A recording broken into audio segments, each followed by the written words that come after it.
नमस्कार दोस्तों, स्वागत है आपका रिक्रूटमेंट जॉब इस यूट्यूब चैनल पे। तो दोस्तों, इंडियन एयर फोर्स की तरफ से गुड न्यूज़ निकल के आ चुकी है। दोस्तों यहाँ पे 1500 के ऊपर पोस्ट निकल के आ चुकी हैं। दोस्तों बहुत सारी पोस्ट है, बहुत सारे रिक्रूटमेंट है यहाँ पे, और आप लोगों को यहाँ पे जॉब लगने का बहुत सारा चांस है। क्योंकि दोस्तों यहाँ पर सिर्फ पायलट का ही जॉब नहीं होता, यहाँ पे बहुत सारी पोस्ट मिलती है। आज के ऐड में जो एडवर्टाइज में जो पोस्ट निकली है उसके बारे में अगर बात करना चाहे तो यहाँ पे स्टेनोग्राफर के लिए पोस्ट है, सुपरडेंट स्टोर के लिए पोस्ट है, कुक के लिए है, हाउस कीपिंग स्टाफ के लिए है, मेस स्टाफ के लिए है, हिंदी टाइपिस्ट के लिए है, एमटीएस के लिए, एलडीसी के लिए है, लॉन्ड्री के लिए है, सीएस एंड एसएमडब्ल्यू के लिए है, स्टोर कीपर के लिए भी पोस्ट यहाँ पे निकल के आ चुकी है, सीएमटीडी के लिए निकल के आ चुकी है, कारपेंटर अगर आप है तो आपके लिए निकल के आ चुकी है, आया के लिए यहाँ पे पोस्ट है, ऑर्गेनाइज़र के लिए है, पेंटर के लिए है। बहुत सारी पोस्ट है दोस्तों, यहाँ पे बहुत सारी पोस्ट निकल के आ चुकी है। तो दोस्तों आज हम बात करेंगे पोस्ट के बारे में। यहाँ पर करीबन 1500 के ऊपर पोस्ट निकल के आ चुके हैं। मतलब दोस्तों बहुत सारी पोस्ट है। तो 1500 के ऊपर जो पोस्ट निकल के आ चुके हैं वो कौन कौन सी पोस्ट है, कितनी सारी है और कौन सी यूनिट के लिए कितनी पोस्ट निकली है, वो सारी चीज़ें हम लोग आज के वीडियो में कवर करेंगे। तो वीडियो का अंत तक जरूर देखिए। तो दोस्तों चलो देख लेते डायरेक्टली ऑफिशियल नोटिफिकेशन पे। तो दोस्तों देख सकते हैं आप, आपके सामने ओपन हो चुका है भारतीय वायुसेना मतलब इंडियन एयरफोर्स का नोटिफिकेशन। मैं ज़रा इसको चलो इतना रखता हूँ, बड़ा करूँगा तो फिर बाद में प्रॉब्लम आएगा। चलो ठीक है। तो डायरेक्ट रिक्रूटमेंट है ये, और ये direct recruitment for group C के लिए है। आप देख सकते हैं civilian post in IAF Indian air force. दोस्तों आप यहाँ पे देखेंगे तो ये जो यूनिट्स है वो अलग अलग यूनिट्स वाइज यहाँ पे पोस्ट निकल के आ चुकी है।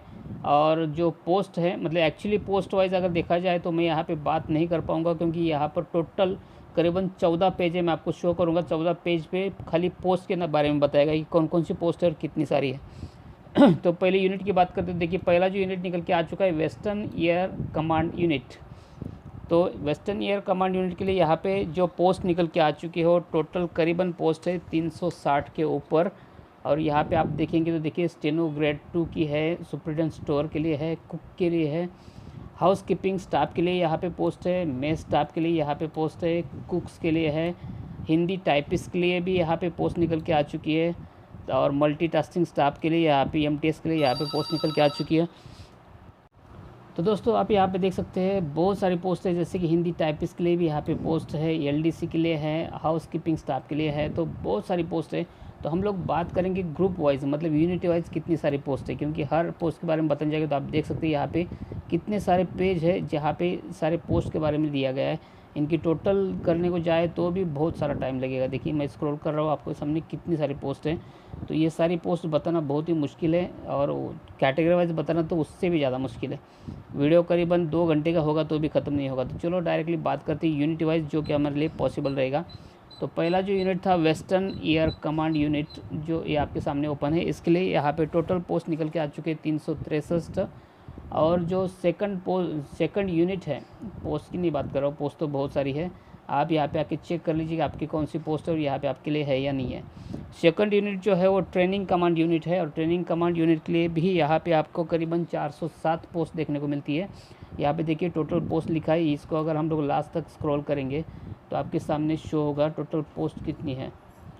तो यहाँ पे ख़त्म होती है सेकंड। तो यहाँ पे टोटल पोस्ट जो है 407 पोस्ट निकल के आ चुकी है ट्रेनिंग कमांड यूनिट के लिए। इसमें भी आपको कुक के लिए पोस्ट मिलेगी, सीएमटीडी के लिए मिलेगी, एलडीसी के लिए मिलेगी, और सीनियर कंप्यूटर ऑपरेटर के लिए मिलेगी, स्टेनोग्राफर के लिए मिलेगी, सुपरडेंट स्टोर के लिए है, एचकेएस के लिए मतलब हाउस कीपिंग स्टोर के लिए, और मेस स्टाफ के लिए है, एमटीएस के लिए मिलेगी, ऑर्गेनाइज़र के लिए मिलेगी, पेंटर के लिए भी यहाँ पर जॉब है, और कारपेंटर के लिए है, हिंदी टाइपिस्ट के लिए है, और स्टोर कीपर के लिए है, और आया को भी यहाँ पे पोस्ट है, और लॉन्ड्री मैन के लिए यहाँ पे पोस्ट है। तो बहुत सारी पोस्ट है यहाँ पर, करीबन 407 पोस्ट निकल के आ चुकी है। और जो थर्ड है यहाँ पे आप देख सकते हैं मेंटेनेंस कमांड यूनिट के लिए, तो ये जो थर्ड यूनिट है उसके लिए करीबन 479 पोस्ट है। तो यहाँ पे नीचे हम लोग चलो दिखा देते आपको 479 पोस्ट यहाँ पे कहीं तो लिखा हुआ जहाँ पे एंड होता है। हाँ यहाँ पे देखिए 479 पोस्ट करीबन यहाँ पे निकल के आ चुकी है। इसमें भी बहुत सारी पोस्ट है, जो मैंने आपको बताया वही सारी पोस्ट है जो अलग अलग कैटेगरी के लिए है। तो यहाँ पे मेंटेनेंस डिपार्टमेंट के लिए भी करीबन 479 पोस्ट है। उसके बाद में जो यूनिट आता है वो है सेंट्रल एयर कमांड यूनिट। आप देख सकते हैं। और उसके लिए भी करीबन 132 पोस्ट है यहाँ पे टोटल पोस्ट के नीचे आप जाएंगे तो देख पाएंगे।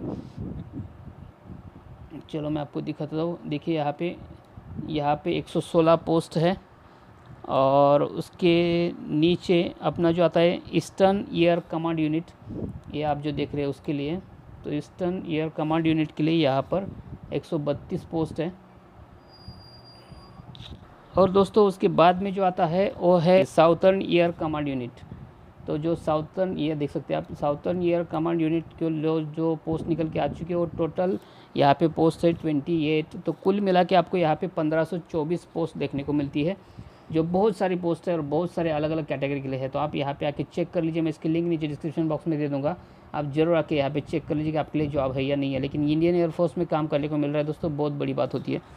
तो आप यहाँ पे देखेंगे, अगर हम लोग बात करें एज लिमिट की, तो आप देख सकते हैं सामने है आपके यहाँ पे मिनिमम एज आपका 18 साल होना चाहिए और मैक्सिमम एज आपका यहाँ पे 25 साल होना चाहिए, 25 के ऊपर नहीं होना चाहिए। अगर आपका एज रिलैक्सेशन के हिसाब से आपको ज़्यादा मिल जाएगा, जैसे कि आप नीचे देख सकते हैं एज रिलैक्सेशन दिया गया है।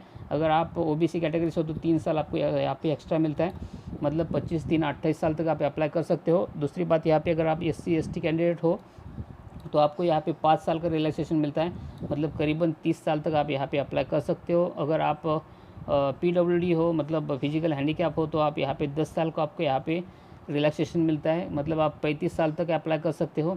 ऐसे अलग अलग कैटेगरी अलग अलग यहाँ पे रिलैक्सेशन दिया गया है, आप देख सकते हैं और आपके हिसाब से यहाँ पे ट्राई कर सकते हैं। अच्छी खासी पोस्ट है, बहुत सारी पोस्ट है दोस्तों। यहाँ से अभी बात करते हैं एजुकेशनल क्वालिफिकेशन की, पोस्ट वाइज और पे स्केल की, मतलब सैलरी की। तो पहली जो पोस्ट है सीनियर कंप्यूटर ऑपरेटर के लिए, आप यहाँ पे देखेंगे तो पे स्केल है लेवल 5 का एज़ पर 7 CPC के तहत। और एजुकेशनल क्वालिफिकेशन की बात करें तो आप यहाँ पे देखेंगे ग्रेजुएट होना चाहिए मैथमेटिक्स और स्टैटिस्टिक में, और उसके साथ ही साथ आपका 1 ईयर का एक्सपीरियंस होना चाहिए इलेक्ट्रॉनिक डाटा प्रोसेसिंग में, तो आप ये अप्लाई कर सकते हो। दोस्तों सेकंड जो पोस्ट है सुपरिटेंडेंट स्टोर के लिए, तो उसके लिए भी लेवल 4 का यहाँ पे आपको सैलरी मिलती है। और क्वालिफिकेशन की बात करें तो आपका ग्रेजुएशन होना चाहिए कोई भी इसमें, और उसके साथ ही साथ आपका एक्सपीरियंस होना चाहिए हैंडलिंग स्टोर का एंड कीपिंग अकाउंट का, तो आप यहाँ पे अप्लाई कर सकते हो। तीसरी जो पोस्ट है दोस्तों स्टेनो ग्रेड 2 की है, इसके लिए भी लेवल 4 का यहाँ पे आपको पेमेंट मिलता है 7 CPC के तहत। और आपका यहाँ पे जो क्वालिफिकेशन है वो 12th पास होना ज़रूरी है। उसके साथ ही साथ आपको स्किल टेस्ट ज़रूरी है, जैसे कि डिक्शन आपको 10 MTS होना चाहिए, 80 वर्ड पर मिनट का, और ट्रांसक्रिप्शन में आपका 50 MTS होना चाहिए इंग्लिश में, और 65 MTS होना चाहिए हिंदी में कंप्यूटर पे, तो आप यहाँ पे अप्लाई कर सकते हो। दोस्तों लोअर डिवीज़न क्लर्क के लिए भी LDC के लिए भी यहाँ पे आप देखेंगे तो लेवल 2 का यहाँ पे आपको सैलरी मिलता है, और आपकी क्वालिफिकेशन 12th पास होनी ज़रूरी है। साथ ही साथ आपका टाइपिंग होना चाहिए, टाइपिंग स्पीड आपका 35 वर्ड पर मिनट इन इंग्लिश और 30 वर्ड्स पर मिनट, मतलब 30 वर्ड पर मिनट हिंदी में होना चाहिए कंप्यूटर पे, तो आप यहाँ पे अप्लाई कर सकते हो। दोस्तों हिंदी टाइपिस्ट के लिए भी यहाँ पर जॉब निकल के आ चुकी थी, उसके लिए आपको लेवल 2 का यहाँ पे सैलरी मिलती है, और आपका 12th पास होना ज़रूरी है। इसमें भी आपको टाइपिंग का स्पीड 35 मिनट पर वर्ड होना चाहिए इंग्लिश में, और 30 वर्ड पर मिनट इन हिंदी में होना चाहिए, तो आप यहाँ पर अप्लाई कर सकते हो। दोस्तों स्टोर कीपर की पोस्ट के लिए यहाँ पे लेवल 2 का सैलरी मिलती है, और यहाँ पे आप देखेंगे तो आपका 12th पास होना ज़रूरी है, और उसके साथ ही साथ आपको एक्सपीरियंस होना चाहिए स्टोर हैंडलिंग का और कीपिंग अकाउंट का, तो आप यहाँ पे अप्लाई कर सकते हो। दोस्तों अगली जो पोस्ट है वो civilian mechanical transport driver ordinary grade के लिए है। यहाँ पर भी इसके लिए लेवल 2 की सैलरी मिलती है, और यहाँ पे आपकी 10वीं पास होना ज़रूरी है, मैट्रिकुलेशन पास होना चाहिए, और इसके साथ ही साथ आपका holding a valid civil driving licence आपके पास होना चाहिए लाइट एंड हेवी व्हीकल का, तो आप यहाँ पे अप्लाई कर सकते हो। और साथ ही साथ आपको गाड़ी चलाने का एक्सपीरियंस होना चाहिए 2 साल का। दोस्तों अगली जो पोस्ट थी कुक की, मतलब ऑर्डिनरी ग्रेड के लिए कुक जो आता है उसकी, तो उसके लिए भी लेवल 2 का आपका यहाँ पे सैलरी मिलने वाला है, और आपका 10वीं पास होना ज़रूरी है। साथ ही साथ अगर आपने डिप्लोमा किया है कुकिंग का, तो आप यहाँ पे अप्लाई कर सकते हो। तीसरी पोस्ट जो थी दोस्तों पेंटर के लिए, और पेंटर के लिए भी यहाँ पर लेवल 2 की सैलरी मिलती है, और आपका जो क्वालिफिकेशन है वो आपका 10वीं पास होना चाहिए। साथ ही साथ आपने ITI किया होना चाहिए पेंटर ट्रेड में, तो आप यहाँ पे अप्लाई कर सकते हो। दोस्तों अगली जो कारपेंटर के लिए पोस्ट है, तो कारपेंटर के लिए भी यहाँ पे लेवल 2 की सैलरी मिलती है, और आपका 10th पास होना ज़रूरी है, और साथ ही साथ आपका ITI किया होना चाहिए कारपेंटर ट्रेड में, तो आप यहाँ पे अप्लाई कर सकते हो। दोस्तों अगली पोस्ट है आया के लिए, और आया के लिए भी लेवल 1 का यहाँ पे सैलरी मिलती है, और आपकी जो एजुकेशनल क्वालिफिकेशन है वो आपकी 10वीं पास होना ज़रूरी है। और साथ में डिज़ायरेबल कुछ दिया है कि 1 years of experience as a आया इन हॉस्पिटल। आपने अगर हॉस्पिटल में या नर्सिंग होम में अगर आपने 1 साल का आया का काम किया है तो आप यहाँ पे अप्लाई कर सकते हो। दोस्तों हाउस कीपिंग स्टाफ के लिए मतलब HKS के लिए यहाँ पे लेवल 1 का आपको यहाँ पे सैलरी मिलती है और आपका 10वीं पास होना ज़रूरी है, 10th मतलब मैट्रिकुलेशन पास होना चाहिए। उसके बाद में हाउस कीपिंग स्टाफ के लिए भी यहाँ पे पोस्ट है, उसके लिए भी लेवल 1 की सैलरी मिलती है और उसके लिए आपको यहाँ पे 10वीं पास होना ज़रूरी है। उसके बाद में लॉन्ड्री मैन के लिए देखा जाए तो भी उसके लिए लेवल 1 की यहाँ पे सैलरी मिलती है और वो भी 10वीं पास होना ज़रूरी है। साथ ही साथ 1 ईयर का एक्सपीरियंस होना चाहिए, धोबी फ्रॉम ऑर्गेनाइजेशन ऑफ इंस्टीट्यूट। और उसके बाद में जो जॉब है वैकेंसी और मेस स्टाफ की है, तो मेस स्टाफ के लिए भी आपको लेवल 1 की सैलरी मिलती है और उसके लिए आपको यहाँ पे 10वीं पास होना ज़रूरी है। उस साथ ही साथ 1 साल का एक्सपीरियंस होना चाहिए वेल्टर का या वॉशरअप का, तो आप यहाँ पे अप्लाई कर सकते हो। दोस्तों मल्टीटास्किंग स्टाफ के लिए पर भी यहाँ पे आपको एक लेवल का मतलब 1 लेवल का यहाँ पे सैलरी मिलती है और आपका 10वीं पास होना ज़रूरी है। और उसके साथ ही साथ आपको 1 ईयर का एक्सपीरियंस होना चाहिए वॉचमैन का या लास्कर का या गैस सिलेंडर ऑपरेटर का, तो आप यहाँ पे अप्लाई कर सकते हो। दोस्तों ऑर्गेनाइज़र की पोस्ट आपको देखने को मिली थी, उसके लिए यहाँ पे लेवल 1 का सैलरी मिलती है और आपका 10वीं पास होना ज़रूरी है। और उसके साथ ही साथ या तो फिर आप सर्विसमैन होना चाहिए तो आप ये अप्लाई कर सकते हो, 10वीं पास नहीं है तो भी। दोस्तों टेलर के लिए भी यहाँ पे पोस्ट निकल के आ चुकी है और टेलर के लिए यहाँ पे लेवल 2 की सैलरी मिलती है और आपका जो क्वालिफिकेशन है वो 10th पास होना ज़रूरी है। दोस्तों अगली जो है Cooper Smith and sweet metal worker के लिए, उसके लिए भी आपको लेवल 2 की सैलरी मिलेगी और 10th पास होना ज़रूरी है। और उसके बाद में हम लोग बात करेंगे फायरमैन के लिए। तो फायरमैन के लिए दोस्तों यहाँ पे बहुत सारी पोस्ट निकल के आ चुकी है, उसके लिए भी आपको लेवल 2 की सैलरी मिलेगी और आपके लिए एसेंशियल ज़रूरी है मैट्रिकुलेशन, मतलब आपका 10वीं पास होना चाहिए। उसके बाद में must have undergone training in fire fighting under a state fire service की तरफ से अगर आपने मतलब ट्रेनिंग लिया है फायर सर्विस की तरफ से तो आप यहाँ पे अप्लाई कर सकते हो। उसके बाद में और कुछ मस्ट हैं जैसे कि maintenance of all types of exhibitions, तो एग्जीबिशंस को मेंटेनेंस करने की आपको मालूम होना चाहिए। और दोस्तों इसलिए उसके बाद में अगर आप यहाँ पे अप्लाई कर सकते हो तो आपके लिए ये जो पोस्ट है वो मिल सकती है, लेकिन उसके लिए आपको कुछ फिजिकल एग्जामिनेशन भी रहेगी, जैसे कि आपकी हाइट विदाउट शूज़ की 165 सेंटीमीटर होनी चाहिए और उसके बाद में आपका वेट 50 kg होना चाहिए, चेस्ट आपकी नॉन एक्सपेंड 81.5 सेंटीमीटर होनी चाहिए। और ऐसी जो बहुत सारी चीज़ें हैं जो कि आपको फिजिकली ज़रूरी होती है वो सारी चीज़ें आपको यहाँ पे देखने को मिलेगी, तो वो चीज़ें आपके पास भी होनी चाहिए तो ही आप यहाँ पे अप्लाई कर सकते हो।